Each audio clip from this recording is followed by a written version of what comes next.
It's BBC Radio Leeds with Alex Belford in the morning. Now, a massive 40% of women across the country suffer from hair loss, and it's no surprise to know that it affects women's confidence, with 50% saying that their hair forms part of their identity and 2/3 admitting it affects their self-image. A lady who knows all about that and is a big star as well is Sue Holderness, and I'm delighted to say she joins us on the programme. How are you? I'm pretty good, thanks. Big star, I like. I think that's rather an exaggeration, but it's very nice to be here, Alex. Well, you are in my eyes, because I grew up with Only Fools and Horses, and I love it, and I love you. Oh, well, an awful lot of people, it's been part of their lives, hasn't it? Their growing up lives, 25 years of it. It was marvellous, because you played Marlene, of course, and you did it so well, and then you went on to do Green Green Grass, which, of course, is a follow-on to that, which works so well. Yeah, we were lucky. Was it the material, or was it the actors that made that such a great success? I think it was John Sullivan, really. John Sullivan is just a genius, the writer, and he writes he writes wonderful family entertainment. He doesn't have to use swear words. He doesn't have to.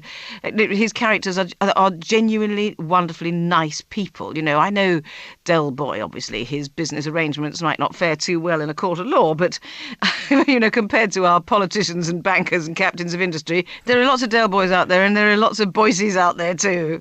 Did you enjoy doing it? It seemed like a lot of laughs to watch. How fun was it, though, actually getting it in the can and on tape? I genuinely can say that it was absolutely glorious the whole time. I couldn't believe it. When I went into it in 1984, I was the happiest girl in the world, and I just thought was there for one day. I thought, what a great day. Pity it's not going to go on. And then the wonderful John Sullivan rang me up and said, "We like Marlene, she'll be back." So that was a good day for me. Yes. No, it was lovely.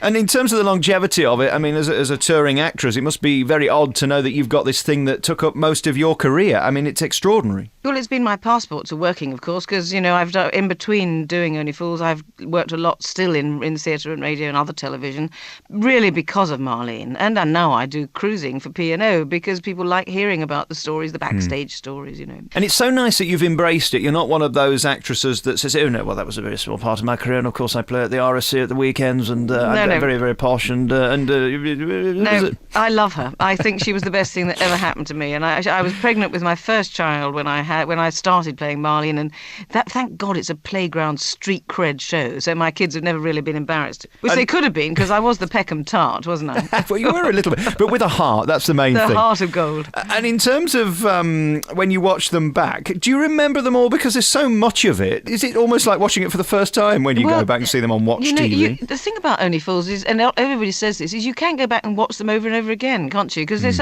even when you know something's coming up, like the chandelier or the falling through the bar, you don't mind seeing it for the 9th time because it's just funny. Thank you for the memories, because we're never going to get bored of watching it, and frankly, they're never going to get bored of repeating it, and therefore my question is, do you still get a fee? Yes, thank Lovely. you. Thank you. And those people out there who come up and say, I've got the whole set on video and DVD, thank you very much. You've helped put my kids through school. Very nice. You're not on today to talk about Only Fools and Horses, although I appreciate you for doing so. You're here to talk about hair loss, which is something that affected me a few years ago. I had a bereavement in the family and a lot went wrong. And I lost all my hair to alopecia. And it's interesting you talk about the effect on women. Losing hair really can ruin or change your life, can't it? Well, no, it's very interesting that it happened to you too. It does happen. People forget that it does happen to men too. And alopecia is slightly different, but the same sort of thing happened to me. My first experience of it was shortly after my father died. And I woke up one morning and there was all my hair lying on the pillow.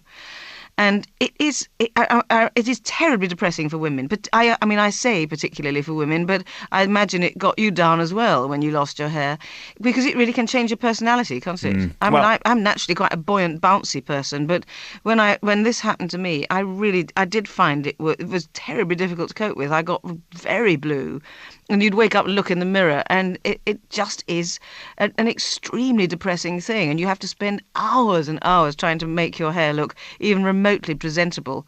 And maybe even because I am sort of vaguely recognised when I go out, perhaps it makes it even worse for me. But I've spoken to people who have nothing to do with the entertainment industry, and they say it affects them just as badly. Just waking up in the morning and looking in that mirror and knowing your hair looks shocking is is a depressing and profoundly upsetting thing. When you talk about identity, I've got ginger hair, for example, and the one thing I do a lot of jokes on the air about it, but the one thing worse than having ginger hair is having no hair. Yeah, that's right. And I'm a great friend of Gail Porter, who, of course, had complete hair loss. And you can completely understand that would get her down, and she was so brave about it. I didn't have complete hair loss. Just most of my hair seemed to fall out. So the reason I've never really talked about it is because you feel a bit of a drip that it has let you get as profoundly depressed as it has. And you know, my family had to put up with me being really very blue while it was going on, and I am now talking about it, and then more women I find own up to me about the fact that this happened to them. My husband's on this pill that I'm taking now. He doesn't care what he looks like, but I rather do, and he inherits baldness, and the top of his hair had virtually gone. Well, after 6 months of taking this, he's got little fine bits of fluffy hair on his head now. It's quite exciting. In terms of alopecia, they don't seem to know why it happens. Or indeed why it goes away, because Gail's hair has all grown back. Yeah. And I think that's without supplements. I think that's just with happiness. Same with me. But even now, on a bad day, I can lose hair and then it comes back 6 weeks later. It's extraordinary. Yes, well, I'm very like that. But since I have been taking this supplement, which is called Viviscal, my hair it's a different consistency. It's not that fine baby hair anymore. I've now got quite strong hair, strong, shiny hair. Good for you. Well, I'm so glad it's come back, because that isn't the case for everybody, is it? No, it's not the case for everybody. And I know that a lot of women really don't talk about it because of the same reasons that I didn't, because you feel like a bit of a drip.